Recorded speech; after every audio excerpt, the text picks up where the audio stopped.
Selamat pagi anak-anak. Hari ini kita akan membahas tata cara mengerjakan job sheet yang ketiga seperti yang sudah Ibu sampaikan pada materi pertemuan 4 yang lalu tentang sel relatif dan sel absolut.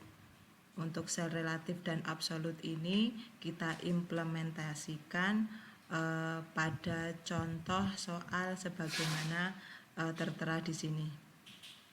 Di sini nanti kita akan membuat laporan pendapatan fotokopi ya, dengan format semacam ini. Nah, kita akan mengerjakannya di Microsoft Excel. Nah, ini supaya nanti lebih mudah, Ibu akan copy di Microsoft Excel sebagai gambar. Oke, sekarang kita buka program Microsoft Excel-nya. Double klik. Ini nanti yang akan kita buat, Ibu taruh di sebelah kanan agar nanti kita lebih jelas. Perhatikan anak-anak, kita akan membuat yang pertama judul. Judul laporan ada di baris yang pertama. Perhatikan, ada di baris yang pertama di kolom A sampai F. Sehingga membuatnya anak-anak cukup taruh kursor di sel A1, kemudian ketik seperti biasa.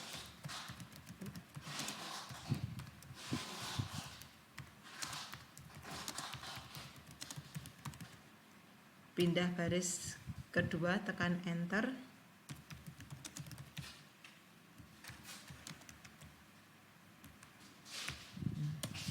Sekarang perhatikan untuk judul berada di kolom A sampai F, sehingga kita blok dari A sampai F. Kita klik kiri, kemudian tekan sampai di kolom F. Kita klik merge and center, kemudian supaya tebal kita klik bold. Perhatikan sekarang kolom A dan F sudah gabung menjadi satu. Untuk baris yang kedua caranya sama, kita blok dari A sampai F, klik merger center, kemudian kita klik bold. Untuk yang baris keempat kita ketik seperti biasa.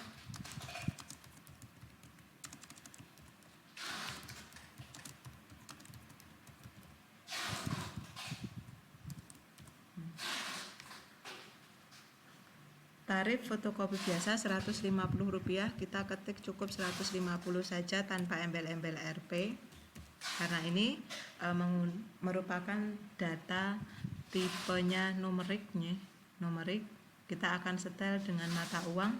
Caranya kita blok, kemudian kita pilih number di sini. Nah, kemudian kita pilih accounting. Kategorinya adalah accounting, simbolnya rupiah. Bila belum ada kita cari dulu, ya, kita cari rupiah. Oke. Nah, perhatikan rupiahnya sudah muncul sendiri. Kemudian kita buat tanggal, kita ketik seperti biasa, FC biasa.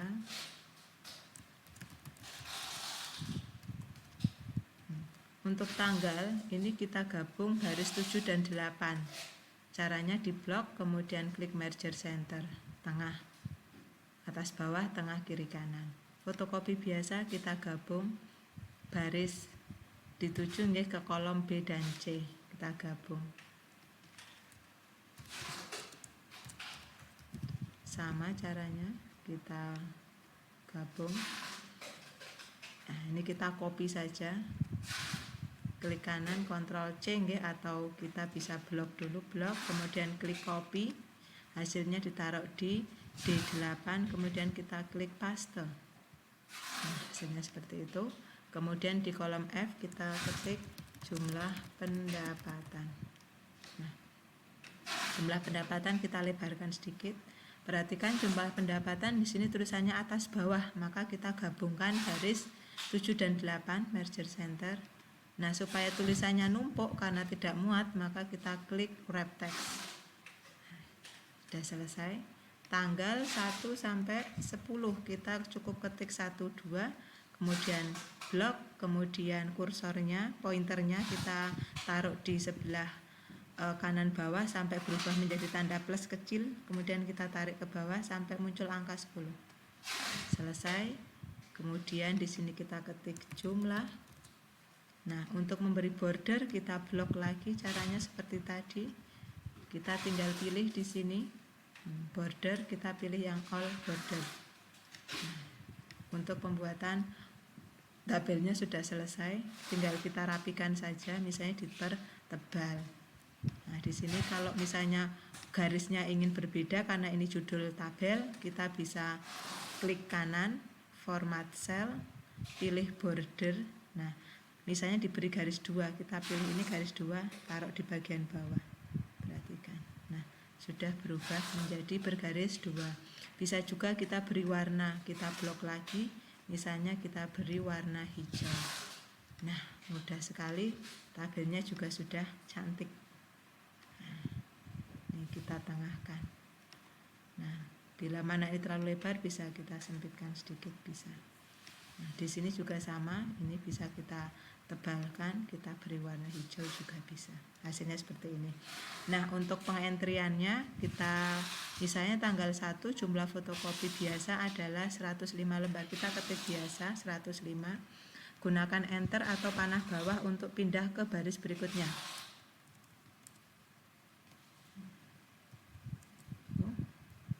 80, 60, 210. Klik untuk kita isikan di fotokopi double di sel D9. Ini di sini D9.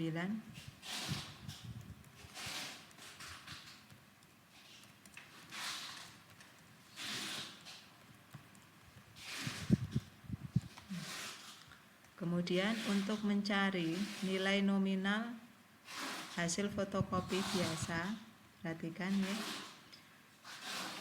Hasil fotokopi biasa berarti jumlah lembar dikalikan tarif. Nah, baris kedua juga sama, jumlah lembar kali tarif. Lembar kali tarif. Perhatikan bahwa di sini jumlah lembarnya akan terus bergerak ke bawah sementara tarifnya ajek. Nah, sehingga tarif inilah yang disebut sebagai sel absolut. Sehingga di sini kita menuliskan rumusnya sama dengan jumlah lembar kita kalikan dengan tarif biasa. Tarif biasa kita absolutkan dengan cara menekan tombol F4 sehingga muncul tanda dolar. Enter. Begitu rumus ini kita copy ke bawah, perhatikan anak-anak, ya. Di sini B10 kali C4, B11 kali C4. Kolom B-nya terus bergerak ke bawah, 13, 14, tapi perhatikan C4-nya ajek. Nah, itulah yang disebut sebagai sel absolut. Untuk yang fotokopi double, rumusnya sama, jumlah lembar dikalikan tarif yang double. Tarif doublenya sama, kita absolutkan juga. Kemudian ini tinggal kita copy ke bawah. Cara mengkopinya mudah sekali. Kursornya ditaruh di sel E9, kemudian pointernya kita geser-geser sehingga berubah menjadi tanda tambah kecil, kemudian kita tarik ke bawah. Nah, untuk jumlah pendapatan, rumusnya adalah jumlah rupiah fotokopi biasa ditambah fotokopi double. Sama dengan biasa ditambah double. Nah, karena ini kalau kita copy ke bawah, nah, bergerak 9 di baris ke-9, rumusnya adalah C9 tambah E9. Berikutnya C10 tambah E10. Ini berarti bahwa sel C9, E9 dan seterusnya adalah sel relatif. Ya, jadi di sini kita memiliki sel absolut yaitu C4 dan C5, sementara sel relatifnya untuk jumlah lembar ya, ini adalah sel relatif. Nah, kemudian saya tambahkan rumus jumlah. Berapa jumlah lembar fotokopi selama 10 hari? Kita ketikkan saja sama dengan sum number 1, 2. Kita blok yang kita jumlah mulai dari tanggal 1 sampai tanggal 10. Rumus ini berlaku juga untuk jumlah lembar fotokopi double, sehingga kita bisa copy. Nah, copy kita taruh di jumlah lembar, paste. Untuk jumlah nominal kita ketik sama dengan sum, tinggal di blok, ini kurung tutup, selesai. Ini kita copy di sel yang berikutnya. Ini kita copy lagi untuk mengisi kolom jumlah pendapatan.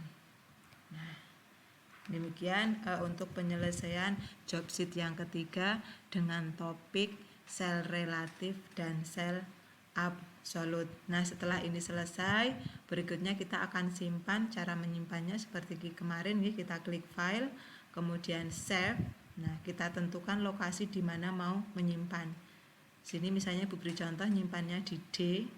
Nih, di D kita buatkan folder, ini folder latihan. Ini sudah ada folder latihan. Sudah ada foldernya, kita buka. Nah, kemudian kita simpan di situ misalnya latihan sel relatif misalnya ya. Save. Perhatikan sekarang di sini sudah berubah menjadi sel latihan sel relatif. Demikian penjelasan untuk materi di pertemuan yang keempat.